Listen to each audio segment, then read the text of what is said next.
ঘুম থেকে উঠে 24 ঘন্টা যাবত যিনি তারেক রহমানের বিরুদ্ধে নানান রকম কুরুচিপূর্ণ বক্তব্য দিতেন, তিনি তারেক রহমানকে দাবাতে গিয়ে, বিএনপিকে দাবাতে গিয়ে, দেশনেত্রী বেগম খালেদা জিয়াকে দাবাতে গিয়ে তিনি দাবিয়ে গেলেন, কোথায় যেন হারিয়ে গেলেন, তাকে আর খুঁজে পাওয়া যাচ্ছে না।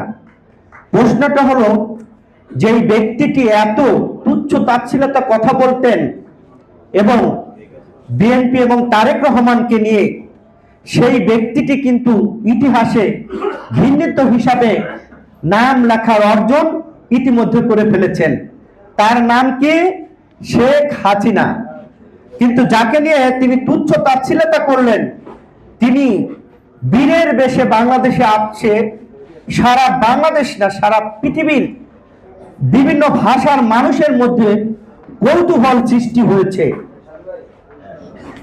এ কেমন নেতা যিনি 17 বছর নির্বাসিত জীবন থেকেও বাংলাদেশে পদার্পণ করছেন, কিন্তু বাংলাদেশের মানুষ যে আবেগ, যে উদ্দীপনার মধ্যে অপেক্ষায় আছে প্রিয় নেতা কখন আসবেন।